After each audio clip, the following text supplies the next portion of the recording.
Hello ರೀ. Hello, ನಿಮ್ಮ ಹೆಸರು ಏನು ರೀ ಮೇಡಮ್? ನನ್ನ ಹೆಸರು ಪ್ರೇಮ ರೀ. ಪ್ರೇಮ. ಎಲ್ಲಿಂದ ಬಂದಿರಿ ನೀವು? ನಾವು ಕಮರಿಪೇಟೆ ಪೊಲೀಸ್ ಸ್ಟೇಷನ್. ಕಮರಿಪೇಟೆ ಪೊಲೀಸ್ ಸ್ಟೇಷನ್ ಕಡೆ ಅಲ್ಲಿದೆ ಮನೆ ನಿಮ್ಮದು. Okay okay.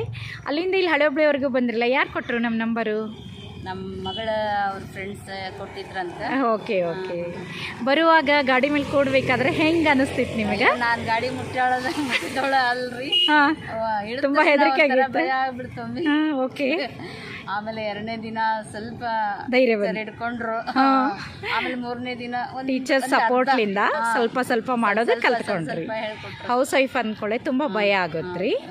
ಮತ್ತೆ ಮನೆಯೊಳಗೆ ಟ್ರೈ ಮಾಡಿದ್ರೆ ಯಾವಾಗಾದ್ರೂ? ಇಲ್ಲ, ಟ್ರೈ ಮಾಡಿಲ್ಲ ರೀ. ನನ್ನ ಗಾಡಿನೇ ಮುಟ್ಟಿಲ್ಲ. ಮುಟ್ಟಿಲ್ಲ. ಅಷ್ಟೇ ಮುಟ್ಟಿಲ್ಲ. Okay okay. ಇವಾಗೆಲ್ಲ ಏನು ಅನಿಸ್ತೈತ್ರಿ ನಿಮ್ಗೆ? ಕಲಿಬೋದು ಅನ್ಸುತ್ತಾ? ಕಲಿಬೋದು ಅನಿಸುತ್ತೆ. ಕಾನ್ಫಿಡೆನ್ಸು ಸ್ವಲ್ಪ ಸ್ವಲ್ಪ ಬರ್ತಾ ಇದೆ. Okay okay. ಇನ್ನೊಂದು 15 ಡೇಸ್ ಅಂದರೆ ತುಂಬ ಚೆನ್ನಾಗಿ ಕಲಿತೀರಿ. ಇವಾಗ ನೋಡ್ರಿ, ದಿನಕ್ಕೆ 2-3 ರೌಂಡ್ ಮಾಡೋ ಹಂಗಾದ್ರಿ. ಮೊದಲು ಕೂಡ್ಲಿಕ್ಕೂ ಬರ್ತಿದ್ದಿಲ್ಲ, ಟೀಚರ್ ಸಹಾಯದಿಂದ ಇಷ್ಟೊಂದು ಕಲ್ತ್ಕೊಂಡ್ರಿ. Okay okay. All the best ರೀ ಮೇಡಮ್. ಓಕೆ, ಥ್ಯಾಂಕ್ ಯು ರೀ. ಹಾಂ.